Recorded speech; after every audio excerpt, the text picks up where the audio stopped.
Now we are coming to the last and most strenuous parts of the possibilities of training with the Minimotion device. This is called the plyometric training.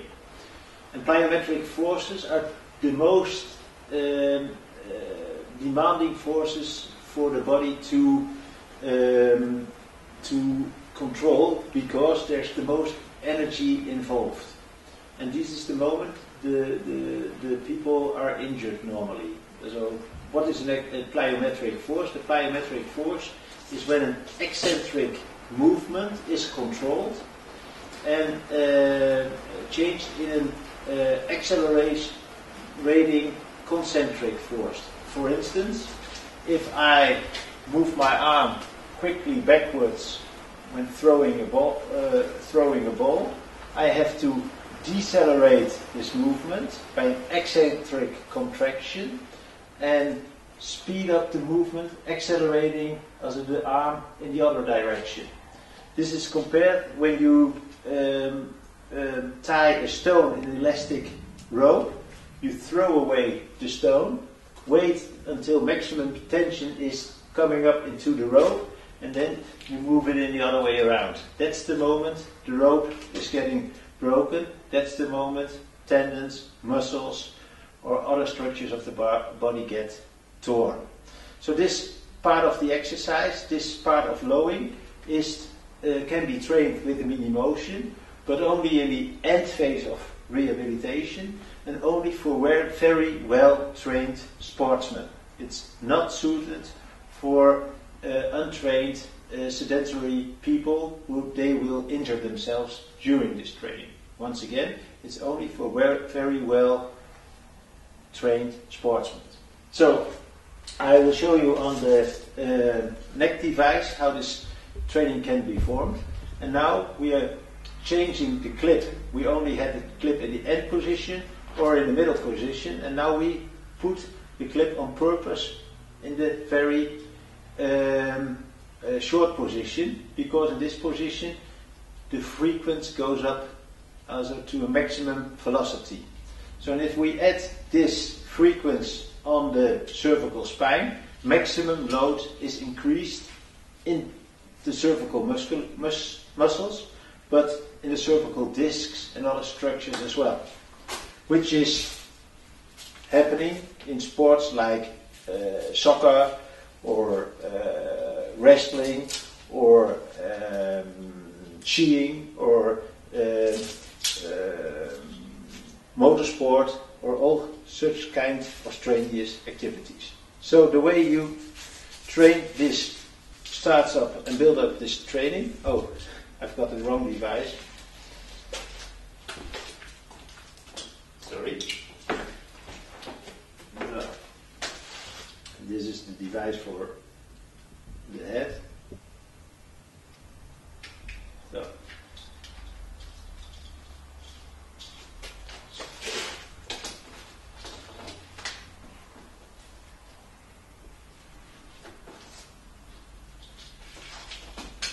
So first of all, I choose the direction I want to train, which is my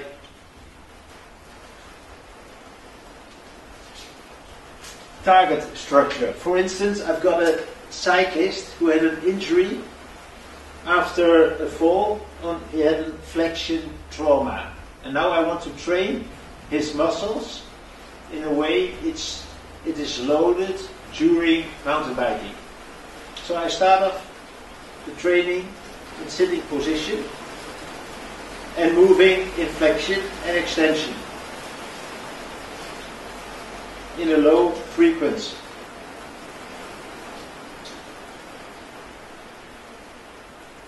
Like I said, this stabilizing training for about 4 weeks to get used of this movement, get used to the movement, to get control of the movement. If the patient is able to do this in a low frequency, I speed up the frequency a little.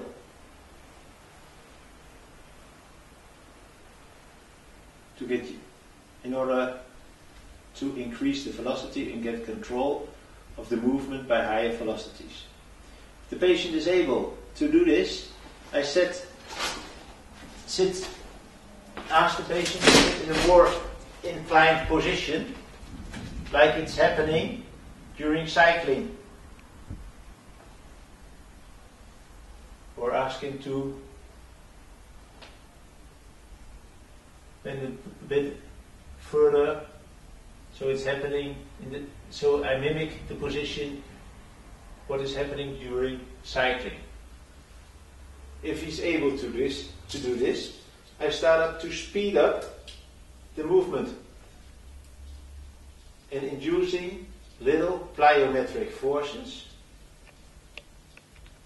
which are increased by inclining my back. If he's able to do this, I ask him to train with even higher speed and make the same movement. And now, every time the movement alternates from flexion to extension, I generate these typical plyometric forces, and then I start to make his sitting position imbalanced. And therefore I need to get the gymnastic ball.